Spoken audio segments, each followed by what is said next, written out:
Hello, welcome back to 30 Days of Mania, WrestleMania VI. This is the first WrestleMania outside of the United States, in Toronto, Canada, I believe, at the Skydome. Another huge stadium event, and the main event was Ultimate Warrior versus the immortal Hulk Hogan. Very, very big match, marquee match, I guess you could say. We only watched that match, we didn't watch anything else, except for the opening, of course. The opening was ridiculous. I'm going to actually play the audio of it at the end of this video. The intro was about, it was like constellations with Vince McMahon narrating over it, and then there was like a constellation lining out Hogan and Warrior. It was really befitting of this kind of larger than life match, you know. We did watch the interviews that they gave before in the middle of the show as well, where Hogan is just like, I don't think I've ever seen that much sweat coming off a person before. And then Ultimate Warrior just like, I think he spun around about 16 times and said, Hulk Hogan! About 50 times. And as I said to you, there's not really that much of a difference between Hulk Hogan and Matt Damon. That's kind of what he sounds like. And, of course I was gonna say it's weird seeing Hulk so sad. His eyebrows are always like a little bit like this. Like a dog. But now they're like... He hands Warrior the belt and of course. passes the torch. and a warm embrace. They're hugging just like just like they were for 20 minutes in that bear hug. Yeah. So there we long go. one. Yeah, it was a long one. Right, so the show opened up with that ridiculous introduction. Instead of American the Beautiful, of course, because they're in Canada, we had Oh Canada. Oh Canada. Why did you totally different tone than me then? Because that was how he was singing it. I forget his name, it was something Goulet or something. He looked a bit like Tom Selleck. Let's just call him Goulet, because that sounds funny. Goulet. So Goulet was singing Oh Canada. What do you think? I thought he did a good job. It was like a nice kind of deep rendition. He did well. Had better. He did well without musical accompaniment, I thought. Yeah, it was decent. Is there no music? No, it's just him singing. So your thoughts, musically on that piece of... Musically? Yeah. Well, again, as I said, the only reason we kind of watch those is because It was better than that girl singing last time. Oh yeah, but much better than WrestleMania VI. But, what's I the don't name? know. Nothing too impressive. Props for singing a cappella, if it was a cappella, because I can't even remember anymore, in front of so many people. Must be, they're working. Well, this is an image. This is one of those classic images of Warrior spazzing out on the ropes, the fireworks going off. I mean, look at that arena. That is massive. I like how it looks like widescreen. Yeah, they've got the big screen they got up in the arena is like a widescreen TV. A widescreen screen. That's the way that movies were going to look like in the future. Yeah, that actually looks really cool. Yeah. Fireworks going off. So the match itself, Hulk Hogan versus Ultimate Warrior. I thought it was a great kind of matchup of two similar characters. Warrior kind of really took what Hogan was doing and just kind of put his own twist on it. It wasn't, and I watched this when I was about 14, 15, something like that, and it bored me to tears. It was an extra on the WrestleMania 18 DVD, which took place in the Skydome, so they put it on the DVD. Edge introduced it and mentioned how he was there when he was a teenager. That's when he wanted to become a wrestler. He was a Hulkamaniac and he loved the match, and that's why he was presenting it on the DVD of WrestleMania 18. I thought, oh great, classic match. Turned it on and I was just like, oh. And even Lily is thinking, yeah, it sounded terrible. And so watching it now, I was really, this is the one match I really wasn't that interested in watching again. But I have to say, despite myself, I quite enjoyed it. I enjoyed it too. It wasn't a great match technically. The crowd made it good. The crowd made it good.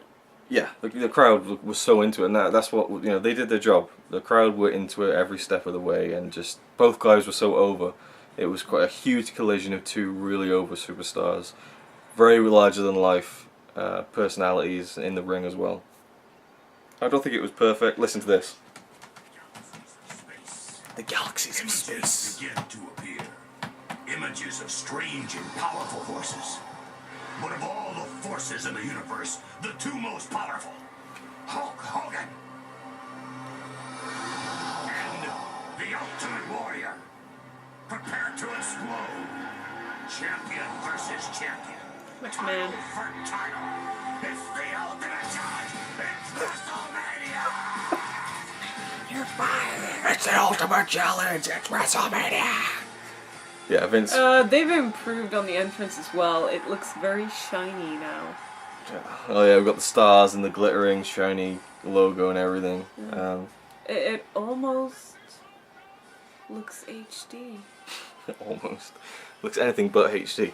Now, yeah, the match itself, you know, I speak to my friend Alex actually, and he said apparently they planned it, like, rehearsed it weeks in advance. And I did say to you when we watched it, I bet they planned this the whole way through. Because there's really... It's not that much though. Yeah, that's what I mean. Do it's this very... for 5 minutes and then that. I mean, you're talking tests of strength battles that go on for minutes. A bear hug that lasted for what seemed like a lifetime, but when they come out of it and they make their comeback, the crowd were just eating it up, and it was just... It's not much I'm going to watch over and over again, but it's a great spectacle, and it's kind of what WrestleMania is about. Although if I was a wrestler at that time, and I was like a good wrestler, I would be kind of annoyed at that match, but it's what made the money back then. Kind of, you know, indicative of the 80s as well, and what it was all about. Because it's the only two people back then who could do that. Oh yeah, well, yeah. I mean, Savage and Hogan was more of a wrestling match, and Randy Savage was more of a wrestler. Ultimate Warrior was more of just a superhero-like personality, just like Hogan was. And so they both did their kind of no-selling, hulking up moments. Yeah, that was just... it was very ridiculous when Warrior was like, you know, doing this, and Hogan just punching him in the stomach, and he was just kind of dancing around the ring almost. It looked a bit more ridiculous than Hulk hulking up did. There we go, Goulet, whatever his name is. We're just playing this again from the beginning. To have something on in the background. Something else I was going to mention? Anything you want to add in while I think about the match? I mean... Hulk Hogan! Yeah. Starting to yawn again. Yeah. I think it's the sound of your voice. I'm kidding. I almost feel bad. Oh no, wait, I don't. Keep going! Well, thanks for watching. Oh, very funny.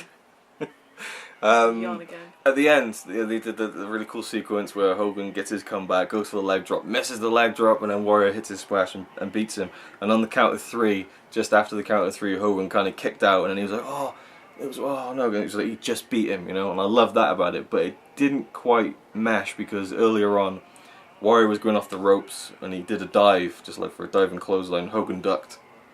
Warrior goes down, Hogan pins him, but the referee's down, and Hogan's there pinning him for like 10 seconds, and he's completely down.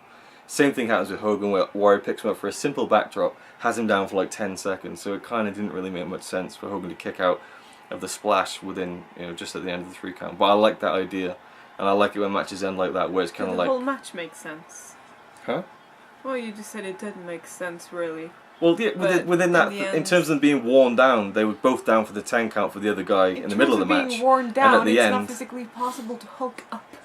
That's true. I guess you could argue that because they hulked up and got the energy from the crowd, that they kind of got some of the momentum back. But I do like the idea in wrestling matches where they kick out just after they've been pinned for the 3, because it makes it feel like, oh, he was that close, you know. Poor little parrot. Coco Beware. Jesus, look at it. She has a real... I mean, Jake the Snake, she hates it. I mean, it's very hard to... Anyway, on that note, we'll leave it. It's gone on far too long for just one match. So yeah, don't get me started on animal abuse now. Thank you for watching. See you next time at WrestleMania 7.